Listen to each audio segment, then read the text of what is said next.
السلام علیکم ورحمۃ اللہ وبرکاتہ۔ الحمد للہ نحمدہ ونستعینہ ونستغفرہ ونؤمن بہ ونتوکل علیہ ونعوذ باللہ من شرور انفسنا ومن سیئات اعمالنا من یہدی اللہ فلا مضل لہ ومن یضلل فلا ہادی لہ ونشهد أن لا إله إلا الله وحده لا شريك له ونشهد أن محمدًا عبده ورسوله أرسل بالحق بشيرًا ونذيرًا وداعيًا إلى الله بإذنه وسراجًا منيرًا اللهم صل على محمد وعلى آل محمد كما صليت على إبراهيم وعلى آل إبراهيم إنك حميد مجيد اللهم بارك على محمد وعلى آل محمد كما باركت على إبراهيم وعلى آل إبراهيم إنك حميد مجيد أما بعد سامعین محترم، امت مسلمہ کو اللہ تعالیٰ نے امت واحدہ بنایا ہے، اور نبی کریم صلی اللہ علیہ وسلم نے اس کی مثال ایک جسد سے دی ہے، ایک جسم سے دی ہے۔ اگر جسم کے کسی حصے میں تکلیف محسوس ہو تو پورا جسم اس تکلیف کو محسوس کرتا ہے، ویسے ہی امت مسلمہ کا معاملہ ہے۔ امت مسلمہ کا اگر ایک گروہ یا ایک علاقے میں بسنے والے لوگ اگر پریشانی کا شکار ہیں تو اس کے درد کو پوری قوم کو محسوس کرنا چاہیے۔ اگر یہ درد قوم محسوس نہیں کر رہی ہے تو اس کا مطلب ہے کہ قوم مردہ ہے، بغیر کسی لاگ لپیٹ کے قوم مردہ ہے۔ کسی سرجری کے وقت ڈاکٹر انستھیسیا دیتا ہے تاکہ جسم کو مفلوج کر دیا جائے، تاکہ جس حصے میں سرجری ہو رہی ہو اس کی تکلیف جسم محسوس نہ کرنے پائے۔ تو بالکل ایسے ہی نیم مردہ کیفیت اس امت کی یا اس قوم کی ہوتی ہے جو اپنے ایک حصے کو پریشان دیکھتی ہے، فکر مند دیکھتی ہے، لیکن اپنی زندگی میں مشغول ہو جاتی ہے۔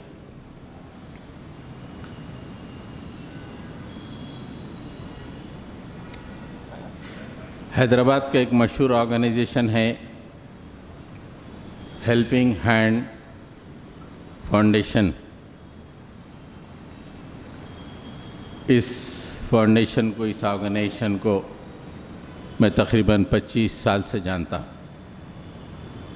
اور کافی اہل حیدرآباد کے اندر یہ بہت رفاہی کام گزشتہ 25 سالوں سے کرتے آ رہے ہیں۔ خاص طور سے ایسے واقعات سامنے آتے ہیں کہ ایک مزدور کا بچہ جس کے علاج کے لیے لاکھوں روپے چاہیے، مزدور اس بچے کی صرف موت کا انتظار کر رہا ہے۔ ایسے میں ہیلپنگ ہینڈ فاؤنڈیشن کو معلوم ہوا کہ بچہ اس مرض کا شکار ہے۔ فوری انہوں نے اس بچے کا ایک اچھے دواخانے میں علاج کا انتظام کیا۔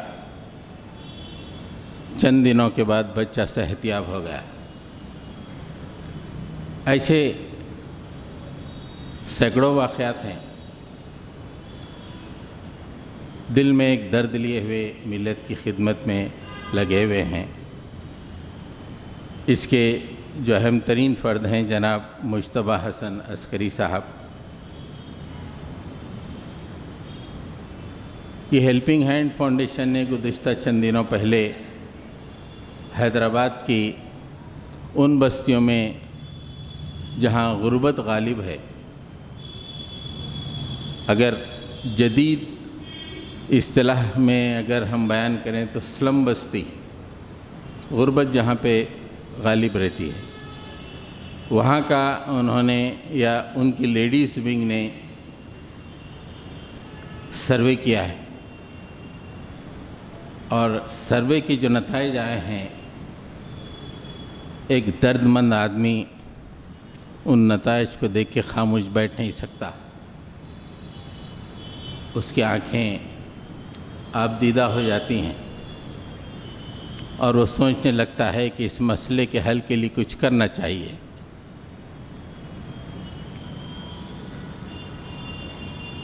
سروے کی چند اہم ترین نکات میں آپ کے سامنے بتاتا ہوں۔ انہوں نے تقریباً 2000 لوگوں کا مختلف بستیوں میں سیمپل سروے کے طور پہ لیا اور ان کی خواتین سے گفتگو کی، تو پتہ چلا کہ 48% لوگ 44% لوگ شراب نوشی میں مبتلا ہیں، شراب پی رہے ہیں، اور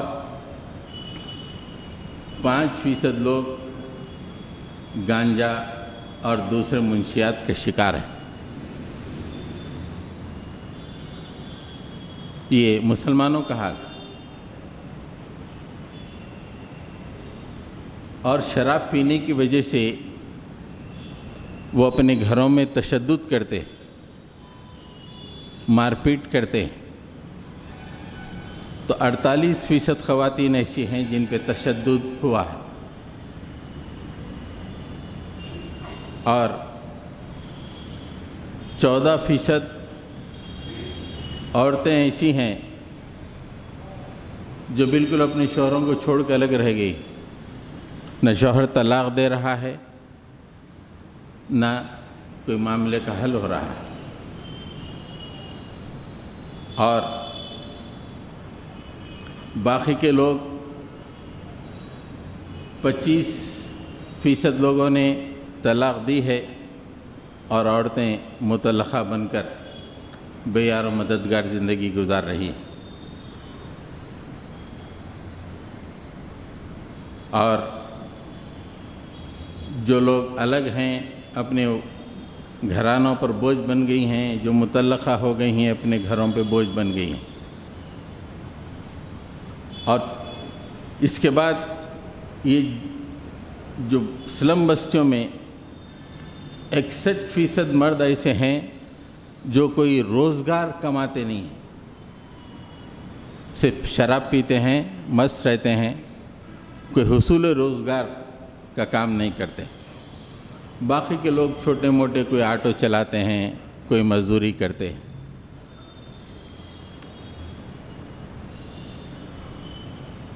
اس رپورٹ میں 3 باتیں نکل کے آئی ہیں۔ ایک تو یہ ہے کہ عورتوں پہ تشدد ہو رہا ہے، ڈومیسٹک وائلنس۔ دوسرا، مسلمان بستیوں میں شراب عام ہوتی جا رہی۔ تیسرا، روزگار نہ ہونے کی وجہ سے یا روزگار نہ کمانے کی وجہ سے گھرانوں میں بے انتہا پریشانی ہے، کئی دن بھوکوں گزر رہے۔ اب یہ 3 مسائل ہیں، ان 3 مسائل کو ٹھیک ہے ہوں گے اور ہم اپنی زندگی میں مصروف ہو جائیں گے تو یہ بہت بری بات ہے۔ ہمارا آج کل ایٹیٹیوڈ ایسے ہی ہے، ہوں گے بھائی ٹھیک ہے، ہم تو محنت کر رہے ہیں، ہم تو کما رہے ہیں، میرا تو اچھا گھر ہے، میں اس زندگی تو بڑی اچھی ہے، گزر رہی ہے۔ تو جو عورتوں پہ ظلم ہو رہا ہے، ذرا آپ اس پہ غور کریں۔ انگریزی میں ایک لفظ ہے ایمپتھی، مطلب اپنے آپ کو اس مقام پہ رکھ کے دیکھنا جو آدمی پریشان ہے، آپ سوچیں کبھی میری بیٹی پہ اگر ایسا ظلم ہو تو میری زندگی پہ کیا اثرات ہوں گے اس کے؟ مجھے چین آ سکتا ہے، وہ بھی تو ہماری بیٹی ہے، امت مسلمہ کی ایک بیٹی ہے، اور آج وہ تشدد کا شکار ہے، بھوک مری کا شکار ہے، اور ہم ادھر سویگی اور امیزان کو لاکھوں روپے دیتے چلے جا رہے ہیں۔ سوچیں کہ میری بیٹی اگر شادی کے بعد تشدد کا شکار ہو جائے تو میری زندگی کا کیا عالم ہوتا ہے؟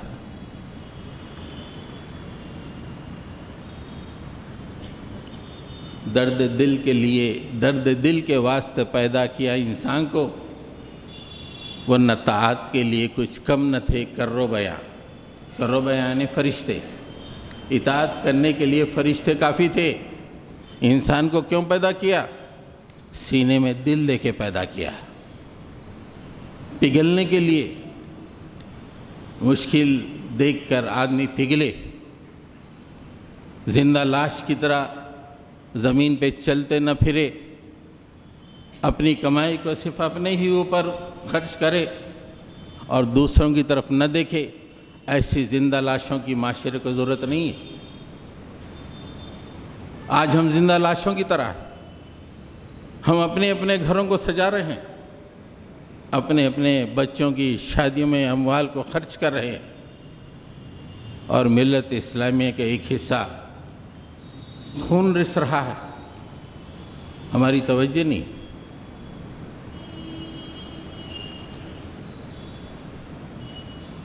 یہ گھریلو تشدد کے لیے جو ان بستیوں میں ہو رہا ہے اور دوسری بستیوں میں بھی ہو رہا ہے، اس کے لیے گہرائی سے سوچنا چاہیے، اس کا حل تلاش کرنا چاہیے۔ اللہ کے نبی صلی اللہ علیہ وسلم نے فرمایا، مظلوم کی اور ظالم کی دونوں کی مدد کرو۔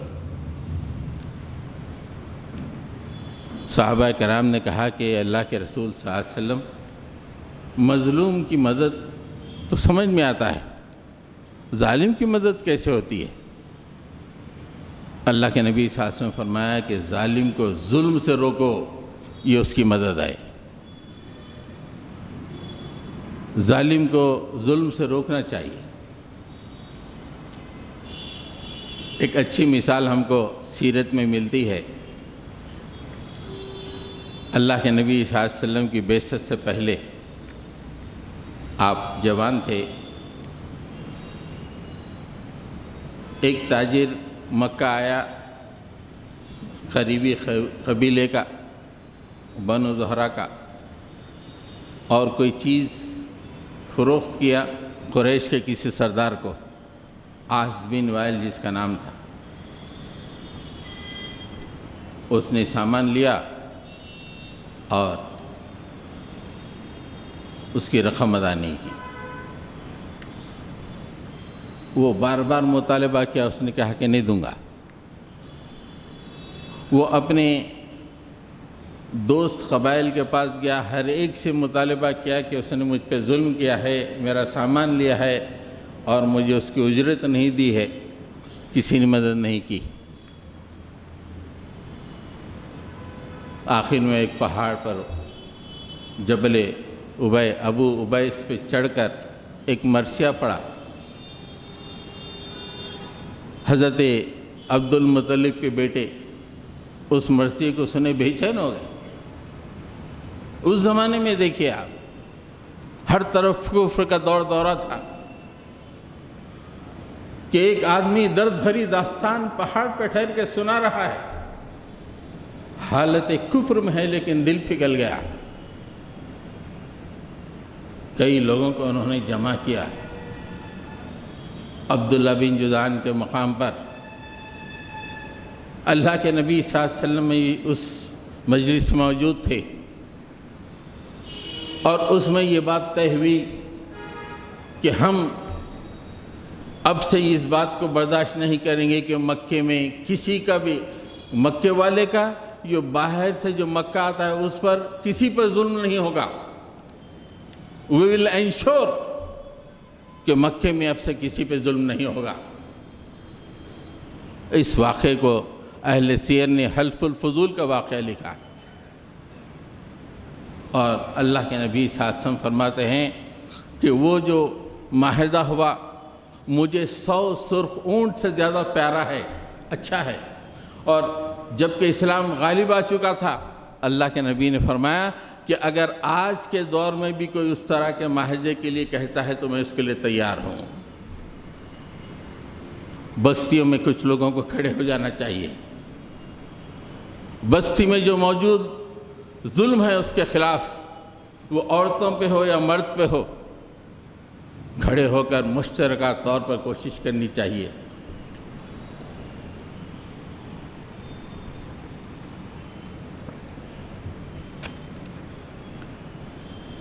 اگر یہ کوشش نہ ہو تو ظلم کی آگ بڑھتی چلی جاتی ہے اور ظلم کو دیکھنے والوں کو بھی اپنی دام میں پھنسا دیتی، دیکھنے والے بھی ایک دن جل کے خاکستر ہو جاتے ہیں۔ یہ نیچرل ہے۔ اگر آگ لگتی ہے، اگر اسے بجھایا نہ جائے تو پڑوس کے گھر کو لگ جاتی ہے، وہاں سے پھر آگے بڑھتی ہے، پوری بستی تباہ ہو جاتی ہے۔ بالکل فطری بات۔ ویسے ہی ظلم کا معاملہ ہے، ظلم کو اگر روکا نہ جائے کسی بستی میں تو آپ اندازہ لگائیے کہ اس بستی کا ہر گھر اس کا شکار ہو جائے گا۔ اللہ کے نبی صلی اللہ علیہ وسلم کا آخری وقت ہے، آپ کے زبان سے جو الفاظ نکلے، نماز نماز، تمہاری عورتیں، کتنی بے چینی سے الفاظ نکلے، آپ اندازہ لگائیے۔ نہ ہماری نماز کی طرف رغبت ہے، نہ عورتوں کے معاملے میں کچھ انصاف کا ہمارے ذہن میں کوئی معاملہ موجود ہے۔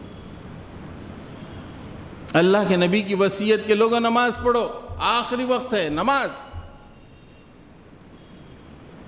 اور عورتیں کمزور ہوتی ہیں، بہت کمزور ہوتی ہیں عورتیں۔ اللہ کے نبی نے کہا کہ تمہاری عورتیں، خیال کرو۔ اس تشدد کے لیے جو ڈومیسٹک وائلنس ہو رہا ہے، اس کے طور پہ اہل ایمان کو بستیوں میں کوشش کرنی چاہیے، لوگوں کو جمع کرنا چاہیے، معاہدوں میں پرونا چاہیے کہ ہم اپنی بستی میں کوئی ظلم کو برداشت نہیں کریں گے، نہ مرد پر نہ عورت پر۔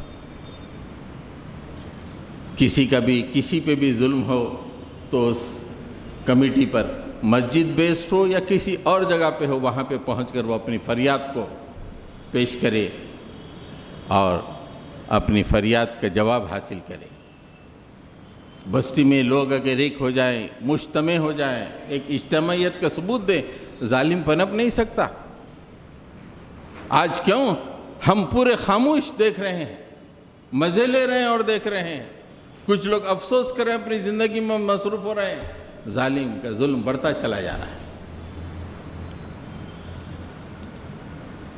حضرت گرامی، اس رپورٹ کی دوسری اہم ترین بات یہ کہ مسلمانوں کا وہ علاقہ جو غربت سے دوچار ہے، وہاں پہ شراب نوشی عام دکھائی دے رہی ہے۔ یہ اہل ایمان کے فرائض میں سے ایک ہے کہ جہاں بھی برائی دیکھو تو اسے روکو۔ ہم ٹھیک ہے، وہ لوگ پی رہے ہوں گے، بدماش لوگ ہیں، ہم کو کیا کرنا ہے، ہم تو نہیں پی رہے ہیں، ہمارے بچے بھی ٹھیک ٹھاک ہیں، ہمارے خاندان میں بھی لوگ ٹھیک ٹھاک ہیں، اور وہ لوگ پی رہے ہیں تو ہم کیا کر سکتے ہیں۔ اگر یہ تصور ہے، یہ تصور انتہائی خطرناک اور غلط تصور ہے۔ اہل ایمان کو اٹھ کر برائی کے خلاف جد و جہد کرنی چاہیے۔ بستی جو ہوتی ہے اس کے سامنے دو ہی آپشنز ہوتے ہیں، کوئی بھی بستی۔ قرآن مجید کی روشنی میں بستی کے سامنے دو آپشن، ایک ہلاکت، دوسری زندگی۔ یا تو بستی ہلاک ہو جاتی ہے یا وہ زندہ رہتی ہے۔ ہلاک کب ہوتی ہے اس کو اصول اللہ تعالیٰ نے قرآن مجید میں بیان فرمایا، وَإِذَا أَرَدْنَا أَن نُهْلِكَ قَرْيَةً أَمَرْنَا مُتْرَفِيهَا فَفَسَقُوا فِيهَا فَحَقَّ عَلَيْهَا الْقَوْلُ فَدَمَّرْنَاهَا تَدْمِيرًا۔ ہم کسی بستی کو ہلاک کرنے کا ارادہ کرتے ہیں، بستی ہلاک ہو رہی ہے، کسی بستی کو ہلاک کرنے کا ارادہ کرتے ہیں تو ہم اس کے مالدار لوگوں کو حکم دیتے ہیں، مالدار لوگ شراب کی بھٹیوں کو دہکا کے شراب بیچنا شروع کر دیتے ہیں۔ یہ ایک بات میں اس میں سے کشید کی ہے شراب کی، اس لیے کہ شراب کی بھٹی کا کاروبار مالدار لوگ ہی کرتے ہیں، پولیٹیشنز کی سرپرستی میں کرتے ہیں۔ آیت کہتی ہے کہ مالدار لوگ بستی میں فسق پھیلاتے ہیں، فَفَسَقُوا فِيهَا، فسق و فجور پھیلاتے ہیں، برائیاں پھیلاتے ہیں، فلمیں بناتے ہیں، ایک ایک گھر میں پہنچاتے ہیں، میوزیکل کنسرٹ کرتے ہیں۔ یہ پورے مالداروں کے کام ہیں۔ کسی غریب بستی میں لوگ 2 وقت کی روٹی پا نہیں سکتے، وہ ایسے فواحش میں کہاں پیسے خرچ کریں گے؟ مالدار لوگ، اللہ تعالیٰ فرماتے ہیں مالدار لوگ اس بستی کو تباہ کر دیتے ہیں۔ فَفَسَقُوا فِيهَا، اس بستی میں فسق و فجور پھیل جاتا ہے، اور یہ فسق و فجور مالداروں کے ذریعے سے پھیلتا ہے۔ تو اللہ تعالیٰ کہتے ہیں کہ ایک لیول سے اوپر جب فسق و فجور پھیل جاتا ہے، فَحَقَّ عَلَيْهَا الْقَوْلُ، اس بستی پہ اللہ تعالیٰ کا فیصلہ چسپاں ہو جاتا ہے۔ فَدَمَّرْنَاهَا تَدْمِيرًا، اس بستی کی اینٹ سے اینٹ بجا دیتے ہیں۔ جس بستی میں فسق و فجور پھیلے، اس بستی میں اگر لوگ دیکھ کے خاموش رہ جائیں، اس بستی کا مقدر یہ ہے کہ وہ ہلاک ہو جائے گی۔ یہ قرآن کہتا ہے۔ اور بستی کو بچانا کیسے؟ اللہ نے اس کا بھی نسخہ بیان کر دیا، بستی کو ہلاکت سے کیسے بچایا جائے، بستی کو عذاب کیسے بچایا جائے۔ سورہ ہود میں اللہ تعالیٰ نے فرمایا، وَمَا كَانَ رَبُّكَ لِيُهْلِكَ الْقُرَىٰ بِظُلْمٍ وَأَهْلُهَا مُصْلِحُونَ۔ اللہ تعالیٰ کسی بستی کو ظلم کے ساتھ کیوں ہلاک کرے گا جبکہ اس بستی میں رہنے والے اصلاح کا کام کر رہے ہوں، برائیوں کو دور کرنے کا کام کر رہے ہوں۔ اگر یہ کام اس بستی میں چل رہا ہو، اللہ تعالیٰ اس بستی کو ہلاک کر کے کیا کرے گا؟ ظالم مالدار فسق و فجور پھیلائے، بستی پہ عذاب کا فیصلہ چسپاں ہو گیا، لیکن بستی کے اچھے لوگ، شریف لوگ، متقی لوگ، اللہ سے ڈرنے والے لوگ اس بستی میں اصلاح کا کام شروع کرے۔ بولے کہ بیٹا تمہارا کام شراب پینا نہیں ہے، تمہارے نبی نے اسے حرام کیا ہے، بیٹا شراب مت پیو، تم امت مسلمہ کے فرد ہو، بیٹا ٹھوڈی کو ہاتھ لگاؤ، اصلاح کا کام جاری رکھو۔ تو اللہ تعالیٰ کہتے ہیں کہ ایسی بستی ہمارے عذاب سے معمون ہو جاتی ہے۔ تو بستی کے 2 ہی مقدرات ہوتے ہیں، ہلاکت یا حیات۔ ہلاکت جب فسق و فجور پھیلے اور اصلاح کا کام نہ ہو، اور فسق و فجور کے باوجود اصلاح کا کام ہوتا رہے، ایسی بستی پہ عذاب کا فیصلہ نہیں ہوتا ہے۔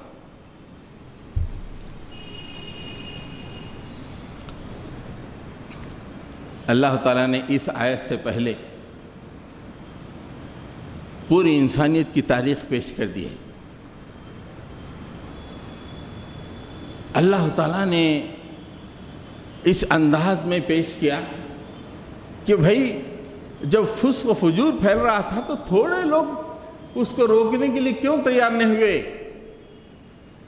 کہ مجھے بستی کو تباہ و برباد کرنا پڑا؟ تھوڑے لوگ. ہم نمازوں میں خوش، رمضان آئے تو روزے میں خوش، اپنی زندگیوں میں خوش، بستیاں کرہ رہی ہیں، عورتیں چلا رہی ہیں کہ مجھ پہ تشدد ہو رہا ہے. ہم خاموش اپنی زندگیوں میں مست رہیں. یہ بستی کی ہلاکت کا پیش خیمہ ہے. اللہ تعالیٰ فرماتے ہیں فَلَوْلَا كَانَ مِنَ الْقُرُونِ مِنْ قَبْلِكُمْ أُولُو بَقِيَّةٍ يَنْهَوْنَ عَنِ الْفَسَادِ فِي الْأَرْضِ إِلَّا قَلِيلًا مِّمَّنْ أَنْجَيْنَا مِنْهُمْ وَاتَّبَعَ الَّذِينَ ظَلَمُوا مَا أُتْرِفُوا فِيهِ وَكَانُوا مُجْرِمِينَ. فَلَوْلَا كَانَ مِنَ الْقُرُونِ، ارے تم سے پہلے جتنے زمانے گزرے اس میں تھوڑے سے لوگ کیوں نہ رہے يَنْحَوْنَ عَنِ الْفَسَادِ فِي الْأَرْضِ، جب فساد زمین میں پھیل رہا تھا اس کے مقابلے میں کھڑے ہوئے ایسے چند لوگ کیوں نہیں تھے؟ بستی کیوں تباہ ہوئی؟ تھوڑے لوگ اگر ہوتے اس فساد کو روکتے تو میں اس بستی کو تباہ کیوں کرتا؟ ایک نہیں کئی بستیوں کا تذکرہ. فَلَوْلَا كَانَ مِنَ الْقُرُونِ، پورے ادوار کی بستیوں کا تذکرہ. اولو بقیتن، تھوڑے لوگ، ینہون عن الفساد فی الارض، جو زمین میں فساد پھیل رہا تھا اسے روکیں. لوگ شراب پی رہے تھے اسے روکیں، لوگ قتل کر رہے تھے اسے روکیں، لوگ پلاٹوں پہ قبضہ کر رہے تھے اسے روکیں. کیوں نہیں ہوئے؟ توڑے. الا قلیل، چند لوگ، مٹھی بھر لوگ تھے جو یہ کام کر رہے تھے. ممن انجینا منہم، ہم نے ان تھوڑے لوگوں کو بچا لیا. انگلی پہ گننے والے لوگ، بستی تباہ ہو گئی. انگلی پہ گنے گئے لوگ جو دل میں تڑپ لیے تھے کہ بھئی اس برائی کو دور کرنا ہے، اللہ تعالیٰ نے صرف ان لوگوں کو بچا لیا اور پوری بستی کو تباہ کر دیا جس میں نمازی تھے، متقی تھے، پرہیزگار تھے، لیکن برائیوں کے خلاف جہاد نہیں کر رہے تھے. ہم کو اپنی نمازوں پہ زوم ہے، ہمارے تقوی پہ ہمیں ناز ہے، اور بستی کا یہ عالم ہے کہ اس بستی کے آغوش میں اہل ایمان شراب خوری کر رہے ہیں، اپنی بیویوں پہ تشدد کر رہے ہیں، اور ہمارے ماتھے پہ شکن تک نہیں آ رہی ہے. ہم اپنی زندگیوں میں مصروف ہیں. وَاتَّبَعَ الَّذِينَ ظَلَمُوا، ظلموں کی تفسیر یہاں پر مفسرین نے کہی کہ دو طرح کے لوگ ہوتے ہیں. ایک تو جو گناہ کر رہے ہیں، اور دوسرا وہ متقی لوگ، وہ پرہیزگار لوگ، وہ گناہ کو دیکھ کے خاموشی اختیار کر رہے ہیں، وہ بھی ظالم ہیں. ظالم کے دو کیٹیگریز، ایک جو واقعی ظلم کرے، شراب پی رہا ظلم کر رہا ہے، اور دوسرا وہ نمازی ہے جو دیکھ کے خاموش زندگی گزار رہا ہے. ما اترفوا فی، جو کچھ اس کو اللہ نے دیا اسی میں وہ مست ہے. وَكَانُوا مُجْرِمِينَ، ارے مجرم لوگ ہیں. جرم یہ ہے کہ نماز، روزہ، زکوٰۃ، تسبیح، قرآن سب، لیکن پوری علاقے میں برائیاں پھیلتی رہیں، یہ نہیں ہوتا.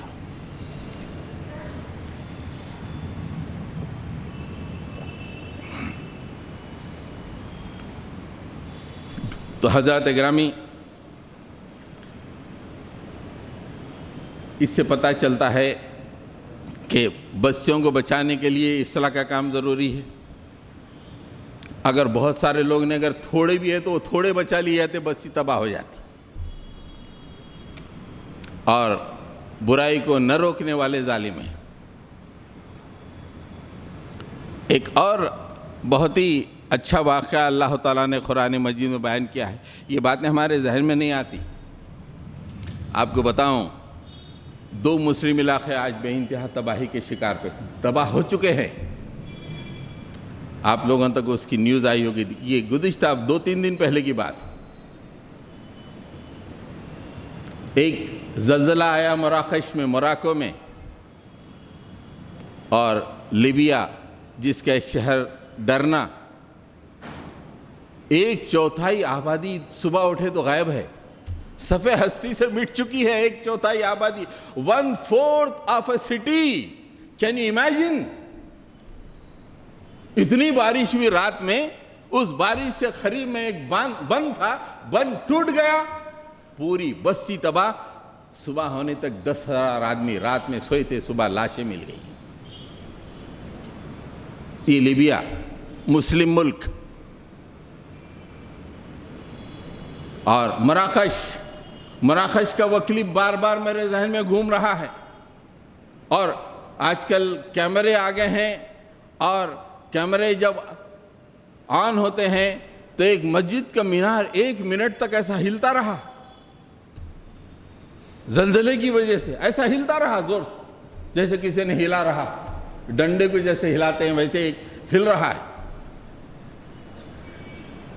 اور یہ زلزلہ کیوں آیا؟ ایک دوسرے کلپ سے پتہ چلا، وہاں پہ ایک میاں بھائی کی شادی ہو رہی تھی. اس ایک شادی کی وجہ سے نہیں، وہ معاشرے کا حال بتا رہا ہے کہ معاشرہ کیسا ہے. اس شادی میں ایک میوزیکل کنسرٹ چل رہا ہے، ناچ گانا چل رہا ہے شادی میں. جو ہی زمین ہلنا شروع ہوئی، زلزلہ آیا، سب سے پہلے میوزیکل کنسرٹ کرنے والے چھوڑ کے بھاگ گئے. شادی خانہ آنن فانن میں خالی ہو گیا. باہر نکلے، دیوار گری، مر گئے. وہ ایک واقعے کی وجہ سے زلزلہ نہیں، وہ ایک واقعہ نمونہ ہے پورے معاشرے کا کہ معاشرہ کس طرف جا رہا ہوگا. جب برائیاں پھیل جائیں اور بستی والے خاموشی سے اپنی زندگی میں مست رہیں، سمجھو کہ عنقریب ہلاکت ہے. اس ہلاکت کے لیے تیار ہونا ہے. ہلاکت سے بچنے کے لیے آدمی کو اصلاح کا کام کرنا چاہیے. بستی اصلاح کا کام ہونا چاہیے. حضرت گرامی سورہ اعراف میں بھی ایک اچھا واقعہ ہے، میں اس کو آپ حضرات دیکھیں. ایک بستی کا تذکرہ ہے، وہاں پہ میں اسے چھوڑتا ہوں، اس لیے کہ دوسری باتیں بھی ہیں. اس کا بھی یہی لب لباب ہے کہ کچھ لوگ تھے جو برائیاں کر رہے تھے، کچھ لوگ روک رہے تھے. تھوڑے متقی پرہیزگار ایسی داڑھی والا ہے، کہیں کو روک رہا میاں، ہلاک ہونے والا ہے، کہیں کو روک رہا. اور بولے نہیں بھائی، اللہ تعالیٰ کے پاس کم سے کم بول سکتے مالک ہم روکے، معذرت پیش کرنے کے لیے کیے. اس وقت اللہ تعالیٰ فرمایا کہ جب عذاب آیا تو ظالم، وہ جو نیکوکار مانے جاتے تھے وہ اور جو گناہ کرتے تھے وہ دونوں تباہ ہو گئے، صرف روکنے والوں کو ہم نے بچا لیا. سورہ اعراف میں لکھا ہوا ہے. اللہ کے نبی صلی اللہ علیہ وسلم نے ایک حدیث کا تذکرہ فرمایا.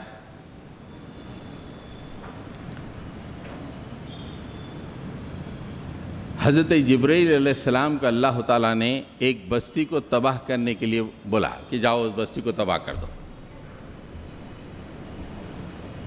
اس بستی کو تباہ کر دو.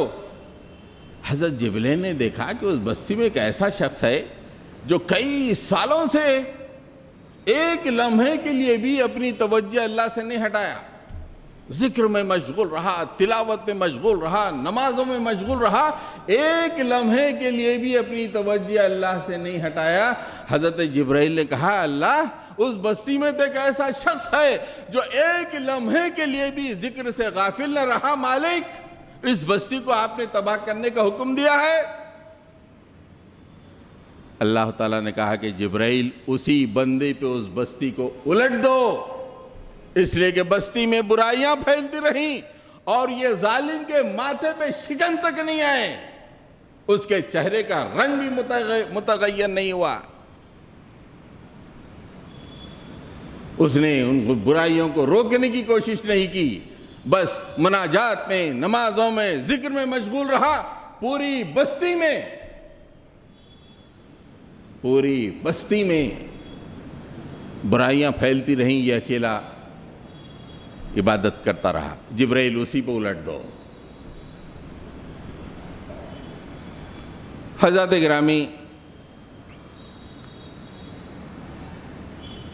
بستی میں اگر برائیوں کو ہم روکنے کی کوشش نہ کریں تو یاد رکھیے کہ ہمارا بہت ہی برا ٹھکانہ ہونے والا ہے۔ یہ نمازیں کوئی کام آنے والی نہیں ہیں۔ اگر نمازوں کے ساتھ اگر برائیوں کو روکنے کی تحریک ہم چلائیں، کوشش کریں، تو امکان ہے کہ ہماری نمازیں اللہ کے پاس قبول ہوں گی، ورنہ ان نمازوں کے اوپر اللہ تعالیٰ عذاب تھوپ دے گا۔ جاؤ نمازیں پڑھ لو، میرے احکام کی خلاف ورزی بستیوں میں ہوتی رہی، تم مست خلندر بنے زندگی گزارتے رہے۔ ایسے لوگوں کی ہم کو ضرورت نہیں۔ تیسری اہم ترین بات یہ ہے کہ یہ کام کرنے کے لیے ریہیبلیٹیشن کی بھی ضرورت پڑتی ہے۔ بہت زیادہ مال درکار ہوتا ہے۔ جیسے عورتیں بھوک مری کا شکار ہیں طلاق کی وجہ سے، چھوڑ دینے کی وجہ سے، ان کا ریہیبلیٹیشن کیسے ہو؟ ہم تو کیا کیا کھا رہے ہیں، ان کو 2 وقت کی روٹی نہیں مل رہی ہے۔ ذرا سوچئے، ایک لمحے کے لیے سوچئے کہ وہ عورتیں، اگر میری بیٹی ایسی ہوتی تو حلق سے نوالا اترتا، ظالم نے چھوڑ دیا، ماں کے پاس آ گئی، ماں بھی غریب، ایک بوجھ بن گئی، اور بھوکی پیاسی ادھر بریانی پلاٹراں، اس کے بعد وہ کولڈ ڈرنک بھی ہے۔ وہاں بھوک پیاس ہے، یہاں سب کچھ کے ساتھ کولڈ ڈرنک بھی ہے۔ تف ہے ایسی زندگیوں پر۔ یہ مردہ قوموں کی نشانی ہے جو عیش میں اپنے رقوم کو خرچ کرتی ہے، عیاشی میں اپنی رقومات کو خرچ کرتی ہے، اور اپنے قوم کے ان غریبوں کی طرف توجہ نہیں کرتی۔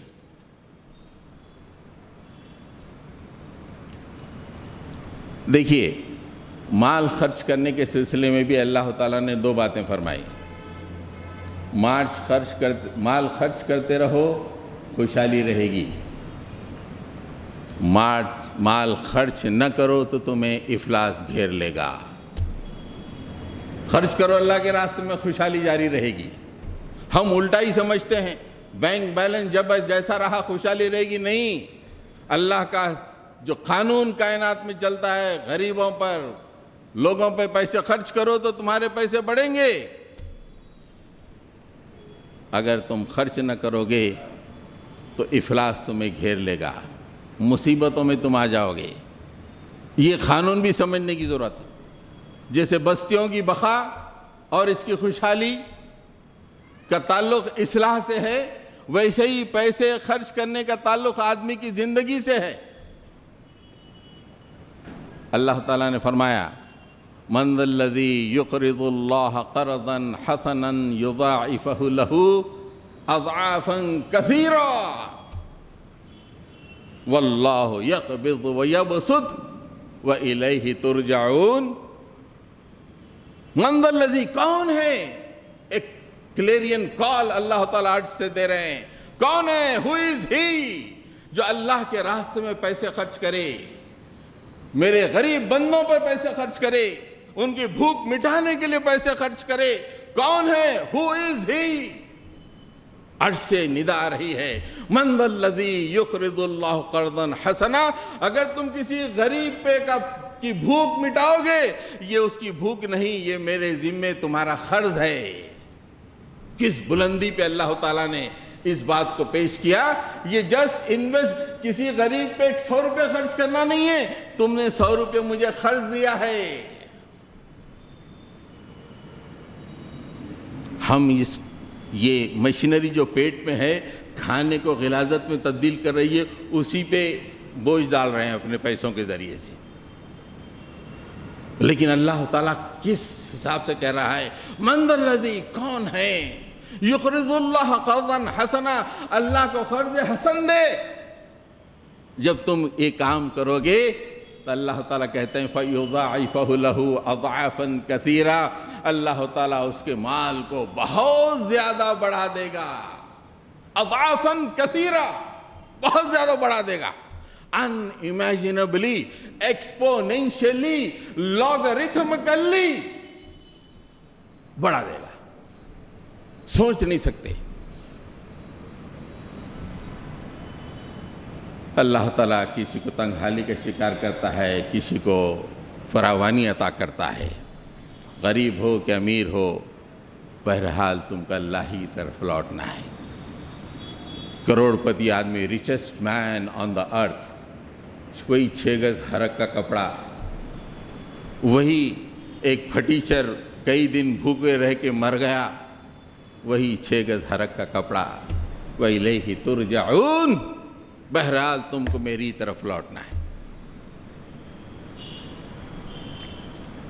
حضرت گرامی، اللہ کے راہ میں پیسے خرچ کرنا، اللہ کے نبی فرماتے ہیں کہ اس پہ قسم کھائی جا سکتی ہے کہ اللہ کے راستے میں جو آدمی پیسے خرچ کرے گا، مال کم نہیں ہوگا، مال میں اضافہ ہوگا۔ آج ہم نے ایسی زندگیاں سنوار رکھی ہیں جو مال مال مال، اور ہمارا ایک جسم کا حصہ جسے خون رس رہا ہے۔ ایک مقام پر سورہ بقرہ میں اللہ تعالیٰ مثال دے رہے ہیں، میتھمیٹکس جاننے والے دیکھیں، ہر ایک کے لیے اللہ تعالیٰ نے اپنی کتاب میں باتیں کہہ دی ہیں کہ ہم کیسا اضافہ کرتے ہیں، کتنا اضافہ کرتے ہیں، اور کس کے لیے بہت زیادہ کر دیتے ہیں۔ مثل الذین ينفقون في سبيل الله مثل الذين ينفقون أموالهم في سبيل الله كمثل حبة أنبتت 7 سنابل في كل سنبلة 100 حبة والله يضاعف لمن يشاء والله واسع عليم۔ اللہ کے راستے میں پیسہ خرچ کر مثال دے رہے ہیں، ایک تم نے دانہ زمین میں بویا، اس سے 7 بال نکلے اور ہر بال پہ 100 دانے لگے۔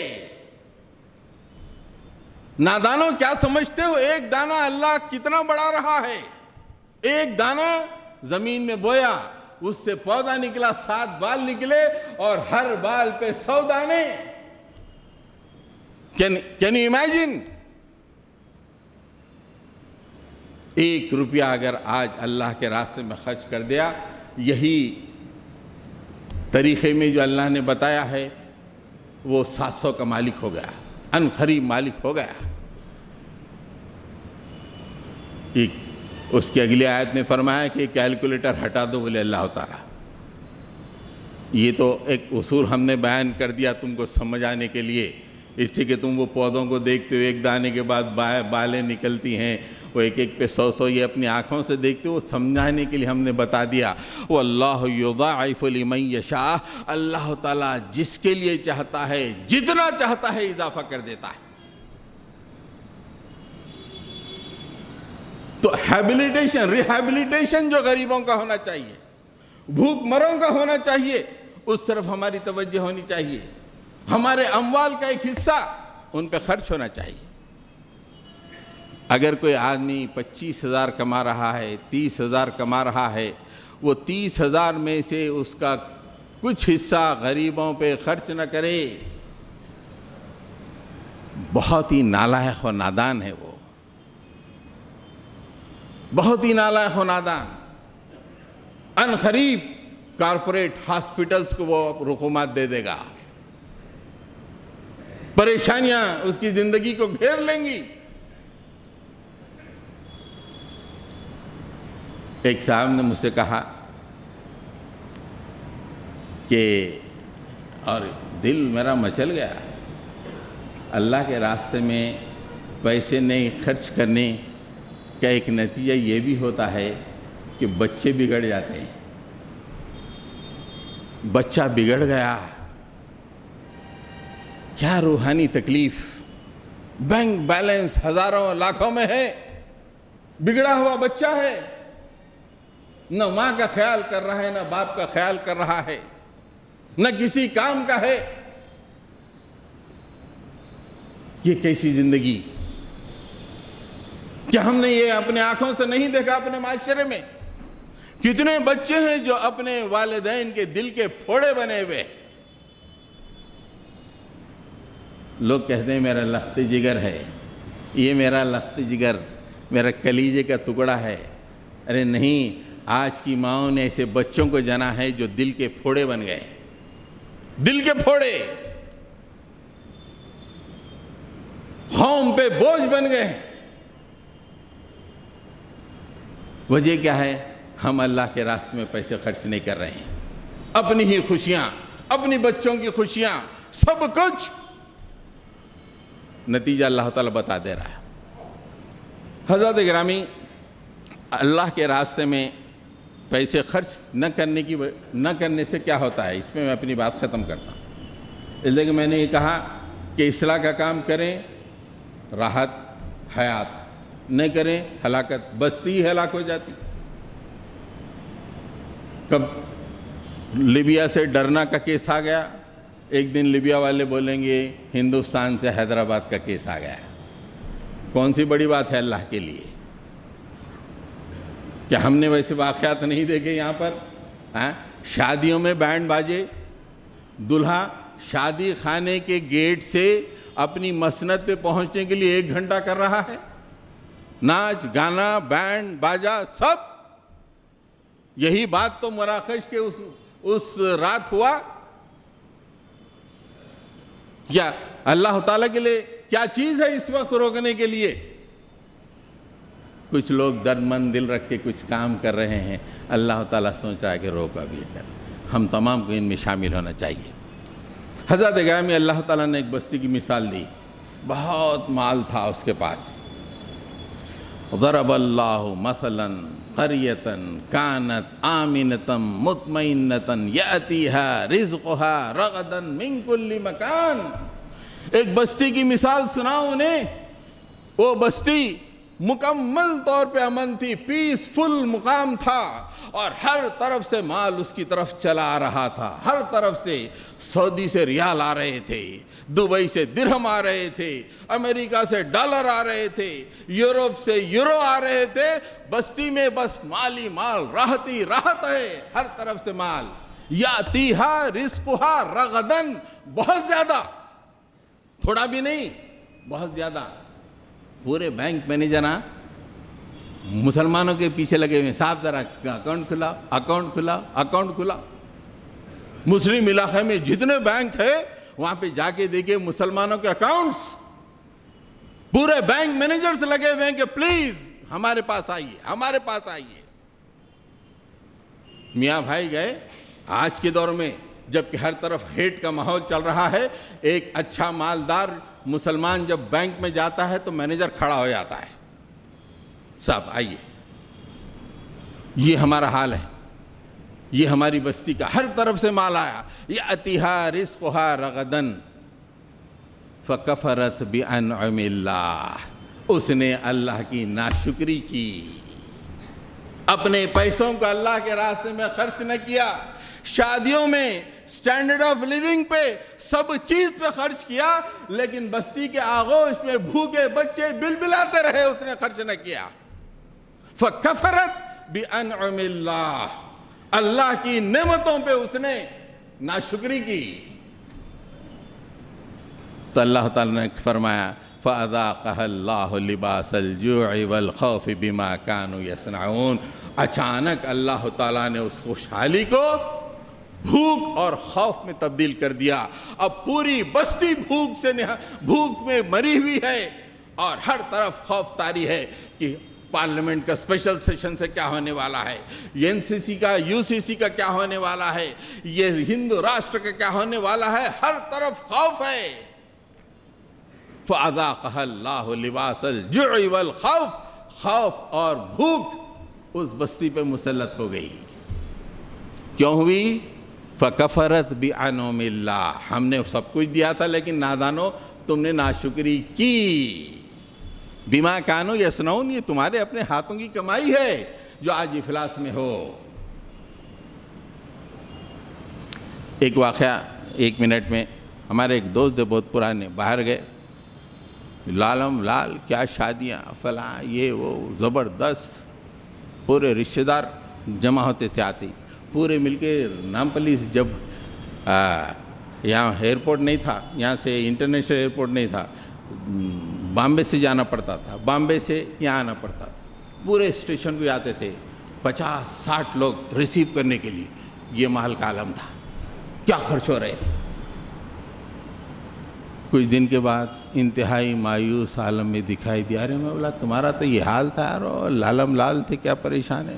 وسیم بھائی لٹ گیا میں، اچانک وہاں سے نکال دی، میرے کو آ گیا یہاں پہ بڑی مشکل میں پھنس گیا ہوں.